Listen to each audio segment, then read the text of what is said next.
Hello everyone, this is Real Talk with Matthew. So I'm up here at in Jasper, my hometown, and I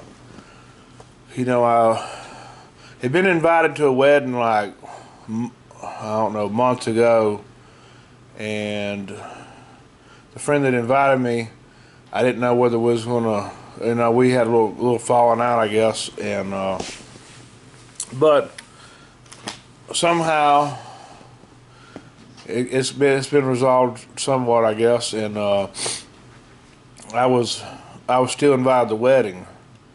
So I didn't know I forgot the wedding was coming up, because the friend didn't really mention it to me again after the falling out. But then I showed up here in Jasper, and I was able to go to it last night, and it was a renewing of vows really, but it was a wedding ceremony, and then they had food afterward, and so it was really weird because I ended up knowing the children of these people, some of them.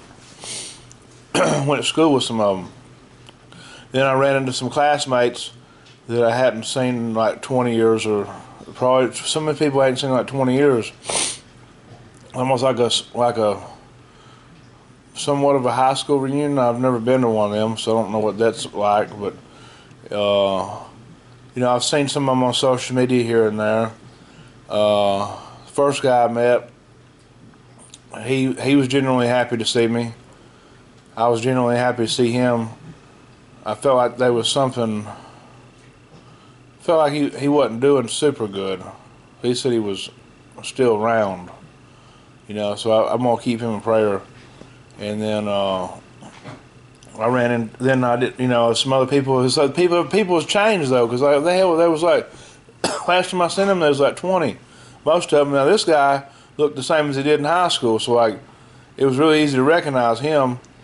And then some guy came up to me. I recognized him, but I didn't recognize him. I thought I knew him somewhere, but I wasn't sure, because it'd been like 20 years. The last time I seen him, we were still making rap albums. I used to help out in the underground rap scene around here. There was this group called Low Life. Mike Ramsey ran, and God rest his soul, he died. I was able to he's able to come down and see me make it finally, because I'd struggled so many years up here to where I should have been dead or in prison. To be honest with you, that's how bad it was for me up here in Walker County. And I conducted business with him for some years, and we became friends. We became real good friends, and genuinely cared about each other. And he ended up having a car wreck and dying, but he was able to come down and stay with his son. The child's mother came stay with me at it was my new house at the time. I still currently live there. So anyways, I don't know how I veered off on him, but I really hope his son's doing well, because I really did love and care for that guy. He was really good at music. So then there's this other guy went by the name Triple X from Matrix. I call him my brother, but we was really close. I don't think he's doing so good. I don't really know what's going on with him. There's some kind of falling out we had. I don't even know really what happened with that. But anyways, my buddy Tim came up to me. He's like, "You know who I am?" I was like, "Man, I reckon you look familiar, but I can't." He's like, "Tim," and as soon as he looked genuinely happy to see me, and I was I was excited when I realized who it was, because we never really hung out a lot, but like when we did hang out, it was like, you could tell there was genuine friendship there. He said, "I know you've been doing some chef stuff." He wanted me to make him some crawfish etouffee, so I told him about my YouTube channels, and I was able to get the champion of hip hop's phone number from him, and it was really crazy, because he didn't have to look at his phone. He sat there and thought about it, and he called out the number. See, I remember that, and Brett's that's his name. The guy I was looking for, I knew it was one of the only numbers I remembered in my head, but it was a different number. it was a 6606 number. He kept that for years, but then I'd call him periodically, like once every 6 months or once every year, when I got down there just to check in, and then the number quit working. He don't stay on Facebook much. I already get him on Facebook. He started making music again, and so I'm hoping I get to meet up with him while I'm in town. And then I think Tim's going to be coming to Mobile. That's close to where I'm at. He's wanting me to. I may end up making him some crawfish etouffee down if he gets a hold of me.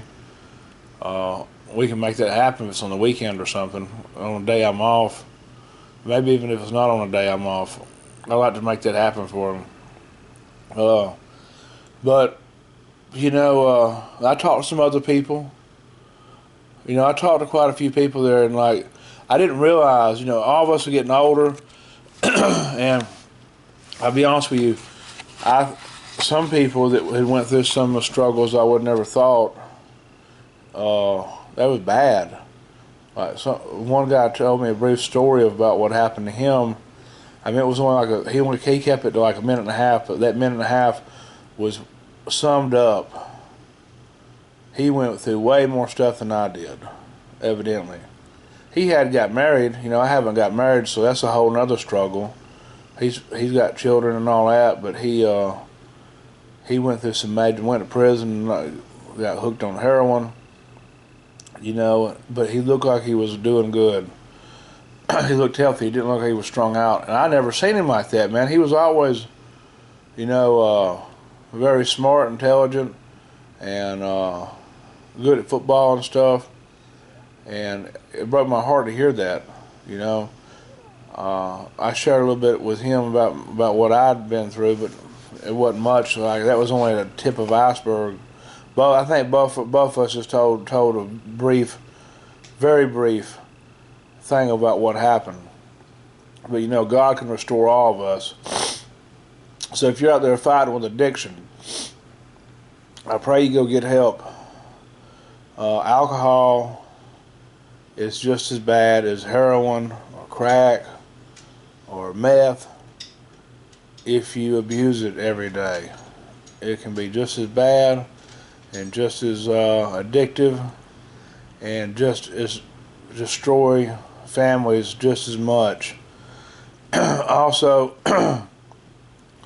that's probably one of the only ones. I don't know. I've never tried heroin or nothing, and I ain't really never been in the pills. So like, I don't know how that affects your driving skills. But like the alcohol, if you mention all these other drugs, like, it's at the top of the list. I don't know about like I said, I don't know about some of these other ones, but it's got to be at the very top of the list, if not the number one. It probably is. I mean, I'm pretty sure the statistics will show that you know, it impairs your driving worse. So like, if you drink every day and then you get behind the wheel, you've got a chance to kill somebody. And so you're not only hurting yourself, you're actually putting somebody else's life and maybe children in jeopardy. And let's pray you think about that and get on the right track. I have this channel has some different shows. Now I've got this show called God at the Center, and it's mainly just out the Word of God. It's more of a Bible study than anything. But I do tell it how it is, and it may or may not help you, because some people the church, this when they're in addiction, they don't want to hear us still, because being a Christian is a very hard walk. As I was talking about that in my sermon yesterday, it's super hard. Being strung out on dope and being an alcoholic is not no easy deal either mentally. You know, it's being a Christian's can be hard. Like I sort of had like a panic attack last night, and it was really weird because I just did two of the last 3 lessons that I did was talking about. I brought up that and then AA talks about it as well, that we can only live in the moment, the day. And I started thinking like way out, because I've seen all these guys and brought up memories and stuff, and then I was like, You know, I'm down. Quit it, Sonya. She's always chewing on a daggum log or something. Oh, go on, get. I guess she's bored. I usually take them to DOG PARK, and there's one up the road here, but I don't. Every time I've took them to it, there's been nothing. Ain't been no dogs up there. Well, maybe one time there was one. So I don't know. She got me off. She messed me up. All I know is that, like, I guess seeing all my friends from school, and so the two people that was renewing their vows. I just want to tell them that they was an inspiration to me. My goal is to be like them, you know, in 25 years, because they've been married 25 years, and they just seemed like they was just as happy. I don't know how they was when they got married, but like they looked like newlyweds last night. It was just a beautiful thing, and I'm glad I was able to be a part of that and see my friends and stuff. And I just pray for everybody I seen last night, and I pray for that marriage to have another 25. You know, anyways, I guess I'm gonna cut it short. I guess I'm gonna cut it now. The dog distracted me, and I don't even know where I was at, other than like just live life for today, and tomorrow's got its own worries. And with that, thank you and God bless.